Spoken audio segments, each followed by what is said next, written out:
Welcome back to heart stories. తనని చూసి కూడా పట్టించుకోనట్లుగా వెళ్ళిపోతున్న మనవణ్ణి చూసి విజ్జు అని పిలుస్తూ వెనుకే వెళ్ళింది అనసూయ. విజే సీరియస్గా చూస్తూ, నాకు నిక్నేమ్స్ ఇవ్వకు, నా పేరు విజే, ఓకే? అయినా నిన్న చెప్పాను కదా మీ మొహాలు చూడటమే నాకు ఇష్టం లేదని. అయినా మళ్ళెందుకు వస్తున్నారు? మీకు సెల్ఫ్ రెస్పెక్ట్ లేదా అన్నాడు అనసూయ మొహం ముందు చేయి ఊపుతూ. సెల్ఫ్ రెస్పెక్ట్ ఇంపార్టెంటే, కానీ రక్త సంబంధం చాలా ఇంపార్టెంట్ కదా. సో నా సెల్ఫ్ రెస్పెక్ట్ని పక్కన పెట్టి బ్లడ్ రిలేషన్ కోసం వస్తున్నాను అని అంది అనసూయ మనవడి వైపు సూటిగా చూస్తూ. అబ్బబ్బా, వాట్ ఏ డైలాగ్! నువ్వు బిజినెస్లో ఉండిపోబట్టి సినిమా ఇండస్ట్రీ బ్రతికిపోయింది, కానీ నువ్వు గానే యాక్టింగ్ ఫీల్డ్లో ఉండుంటే శారద, వాణిశ్రీ కాదు, మహానటి సావిత్రి గారిని మించిపోయేదానివమ్మా.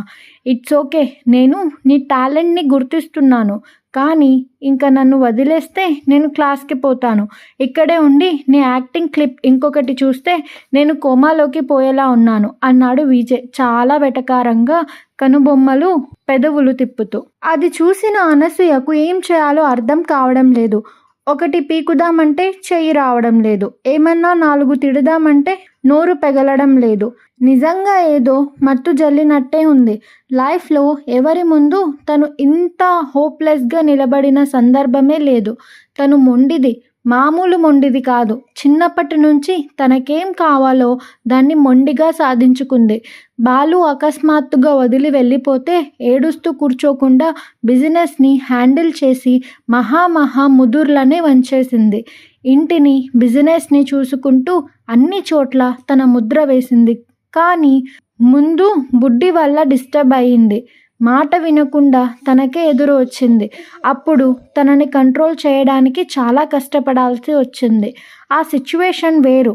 బుడ్డి అంటే తనకేం ఎమోషన్స్ లేవు కాబట్టి ఏమైనా చేయగలిగింది. కానీ ఇప్పుడు అలా కాదు. ఈ బుజ్జి ప్రిన్స్ని తను ఏం చేయలేదు. తను పవర్ చూపించి భయపెట్టలేదు.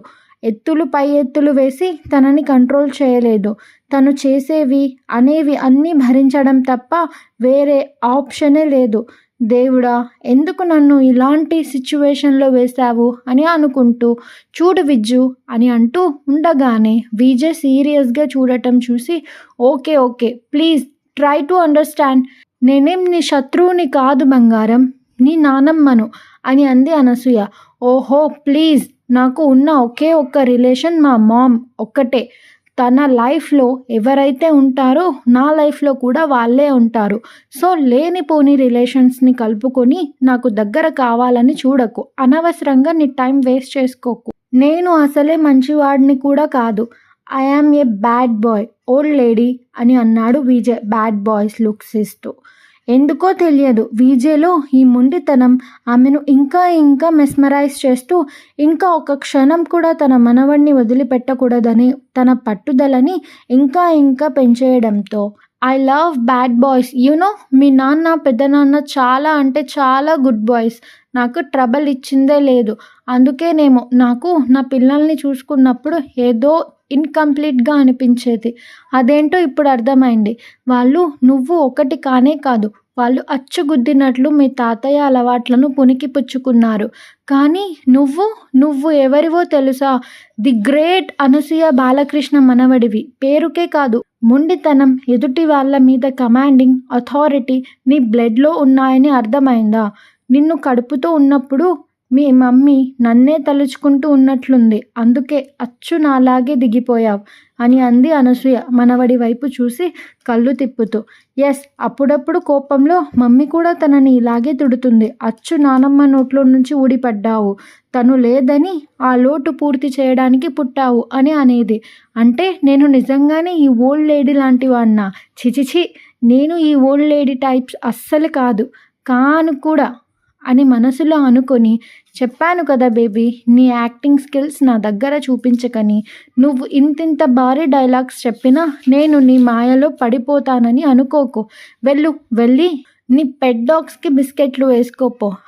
ఇంకో విషయం, మాటికి అంత లాంగ్ జర్నీ చేసి ఎగురుకుంటూ రాకు. నువ్వేమీ 16 ఏళ్ల పడుచుపిల్లవి కాదు, 60 ఏళ్ల ఓల్డ్ లేడీవి. ఏంటి, అర్థమైందా అని అన్నాడు విజయ్.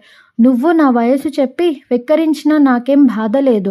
మై డియర్ ప్రిన్స్, ఇంకా హ్యాపీగా ఉంది నీకు నా హెల్త్ మీద ఇంత కన్సర్న్ ఉన్నందుకు అని అంది అనసూయ చేతుల్ని క్రాస్ చేసుకుని నిలబడి మనవడి వైపు చూసి చిన్నగా నవ్వుతూ. కన్సర్న్ మై ఫుట్, నా నుంచి అలాంటివి అస్సలు ఎక్స్పెక్ట్ చేయకు. చెప్పాను కదా, I am a bad boy. ఇంకో విషయం, రేపు నా ఫస్ట్ షూట్ స్టార్ట్ అవుతుంది. ఆ వీడియో రిలీజ్ అయిన తర్వాత ఎవరికన్నా నేను నీ మనవడిని చెప్పావనుకో, నీకు మర్యాదగా ఉండదు. చెప్పాను కదా, మీ పేరు పక్కన నన్ను చూసుకుంటేనే నాకు అసహ్యంగా ఉంటుంది. అస్సలు మా మామ్కి బుద్ధి లేదు. ప్రపంచంలో పేర్లకి షార్టేజ్ వచ్చినట్లు, అసలు పేర్లే లేనట్లు పోయి మీ పేర్లకి సెట్ అయ్యేదే పెట్టింది. విజయకృష్ణ అంట. అసలు పాప్ సింగర్ పేరు విజయకృష్ణ అంటే ఎంత చండాలంగా ఉంది.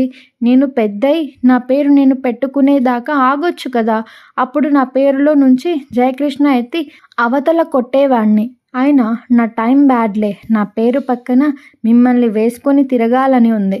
అందుకే నా పేరుని విజయ్ చేసేశాను.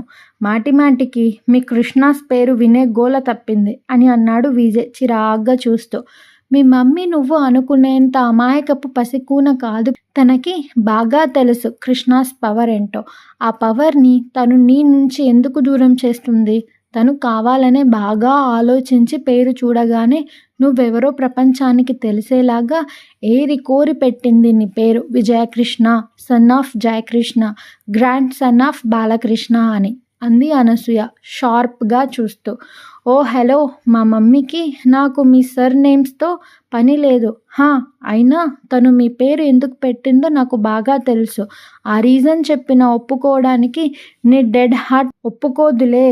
సో నీకు ఆ విషయం చెప్పి నా గొంతు పాడు చేసుకోలేను. అసలే రేపు నా ఫస్ట్ రికార్డింగ్ అండ్ షూట్ రెండూ ఉన్నాయి. ఇంకా మా మమ్మీ గురించి నాకు చెప్పింది చాలు కానీ ఇంకా హోటల్కి వెళ్ళి రెస్ట్ తీసుకో. బాయ్ ఓల్డ్ లేడీ అని వెటకారంగా అంటూ అక్కడి నుంచి వెళ్ళిపోయాడు Vijay. Viju please stop my prince అని అనసూయ గొంతు చించుకొని అరుస్తున్నా విజయ్ కనీసం వెనక్కి తిరిగి కూడా చూడలేదు. విజు అని కార్ మీద కొడుతూ చాలా ఫ్రస్ట్రేట్ అవుతూ ఒక్కసారిగా కూల్ అయిపోయి, నువ్వు ఇలా ఉంటేనే బాగున్నావు బంగారం. కానీ మీ నానమ్మ ఈ ఆటోలో నీకన్నా సీనియర్. నీ బుజ్జి బ్రెయిన్కి ఇప్పుడిప్పుడే నన్ను తట్టుకోవడం అంత ఈజీ కాదు. డోంట్ వరీ బంగారం. నీకు అస్సలు బాధ లేకుండా, నీ ఫ్యూచర్కి ఎక్కడ డ్యామేజ్ లేకుండా నా డబ్బుని పవర్ని మంచి నీళ్ళలా పారించైనా సరే నిన్ను ఇక్కడి నుంచి తీసుకెళ్ళిపోతాను. ఆ కంపెనీ కింద ఈ కంపెనీ కింద వర్క్ చేసే కర్మ నీకెందుకు నాన్న? మీ నాన్న అంత పెద్ద కంపెనీకి ఓనర్ అయితే ఎంతోమంది కెరియర్స్ని రూల్ చేసేవాడు. తన సొంత కొడుకుని ఏ రేంజ్లో ఉంచుతాడో నీకు తెలియదా అని అనుకుంటూ ఫోన్ తీసి తన అసిస్టెంట్కి ఫోన్ చేసి విజయ్ సైన్ చేసిన కంపెనీ వివరాలు తెలుసుకో అని. మీకు అనసూయ మనవణ్ణి రూల్ చేసేంత సీన్ లేదు. సో డ్రాప్ అయిపోండి. అలా అవ్వలేదంటే నేను చేపించేస్తాను అని మనసులో చాలా సీరియస్గా అనుకుంది. ఆంటీ వెళ్ళగానే డోర్ క్లోజ్ చేసి, రాక్షసి ఇలా అరిచి ఎంతమందిని పిలుస్తావు అంటూ బుడ్డి నోరు మూసేసి, ఓహో అలా పిలిచి అందరికీ నీ మొగ్గుడిని చూపించుకోవాలి అనుకుంటున్నావా? అలా అయితే నీకు ఇంత శ్రమ ఎందుకే? ప్రెస్ని పిలిచి నేనే నిన్ను మన పుత్రరత్నాన్ని అందరికీ చూపిస్తాను కదా అని అంటూ ఫోన్ తీసి, రితేష్ మా అబ్బాయి సైన్ చేసిన కంపెనీ సీఈఓతో నా మీటింగ్ ఫిక్స్ చేయి అని ఆర్డర్ వేశాడు జయ్. ఓకే సార్, నేను షెడ్యూల్ మీకు అరగంటలో ఇన్ఫార్మ్ చేస్తాను అని చెప్పాడు రితేష్. ఆ మాటలు వినగానే బుడ్డి బలవంతంగా జయని వదిలించుకొని 2 సెకండ్లు గాలి పీల్చుకొని, డోంట్ డే యు జే, నువ్వు హనీ కెరియర్తో ఆటలాడితే చంపేస్తాను అని అంది పక్కనే ఉన్న ఫ్లవర్ వాజ్ని జై మీదకు విసురుతూ. ఆ ఫ్లవర్ వాజ్ని క్యాచ్ పట్టుకొని షార్ప్గా చూస్తూ, అపఛా, ఇంత చేసినా నీకు ఈ మాత్రం గిఫ్ట్ తిరిగి ఇవ్వకపోతే ఏం బాగుంటుంది డార్లింగ్? నాతోనే ఆటలాడుతావే అని అన్నాడు కోపంగా చూస్తూ. నువ్వు అసలు తండ్రివేనా? ఇలా కొడుకు జీవితంతో ఆటలాడే రాక్షసుడివి బహుశా ఈ ప్రపంచంలో నువ్వు ఒక్కడివేనేమో అని అంది బుడ్డి కోపంగా కొట్టడానికి వెళ్తూ. జయ బుడ్డిని కదలనివ్వకుండా గట్టిగా పట్టుకొని చాలా ప్యాషన్గా ముద్దులు పెడుతూ, హా ఇంకోసారి చెప్పు బేబీ ఏమన్నావు అని సూటిగా బుడ్డి కళ్ళల్లోకి చూసి అడుగుతూ, ఇంతకుముందు నాకు వాడికి ఏం సంబంధం లేదని అన్నట్లు గుర్తు, సడన్గా నేను తండ్రిని ఎప్పుడయ్యాను, హా టెల్ మీ హనీ అని అంటూ కళ్ళెగరేస్తూ క్వశ్చన్ చేశాడు జయ. ఆ మాటలకి కోపంగా జయ వైపు తినేసేలా చూస్తూ, వద్దు జయ్, హనీని అడ్డం పెట్టుకొని ఆటలాడాలని చూడకు అని అంది బుడ్డి. ఆడుతాను బేబీ, నువ్వు వద్దన్న ఆటలే ఆడుతాను. నీకు వాడికి పట్టిన దయ్యం వదిలించకపోతే నేను జయని ఎలా అవుతాను? ఇన్నాళ్ళు నా ప్రేమ కేరింగ్ ఎలా ఉంటుందో చూసావు కదా, ఇప్పుడు నా గేమ్ ఎలా ఉంటుందో కూడా చూడు. నీ ముందు నేనెప్పుడు నా పవర్ని డబ్బుని ఎప్పుడు చూపించలేదు, ఓన్లీ ప్రేమను మాత్రమే చూపించాను. ఇప్పుడు జే ఈ రూపు కూడా చూడు బేబీ అంటూ ఫైనల్గా బుడ్డి పెదవుల మీద కిస్ చేసి వదిలిపెట్టి తన కోట్ సెట్ చేసుకొని వాచ్లో టైం చూసుకొని బుడ్డి వైపు చూసి ఒక నవ్వు విసిరేసి సీ యూ సూన్ బేబీ అంటూ డోర్ తీసుకొని వెళ్ళిపోయాడు జే. ఆ దెబ్బకి బుడ్డి తల గిర్రున తిరిగిపోయింది. ఏం చేయాలో తెలియక కాళ్ళు చేతులు చల్లబడిపోయాయి. వెంటనే సుభాష్ గుర్తుకు వచ్చేసరికి తన ఫోన్ని వెతుక్కుని వణికిపోతున్న చేతులతోనే అతనికి ఫోన్ చేసింది.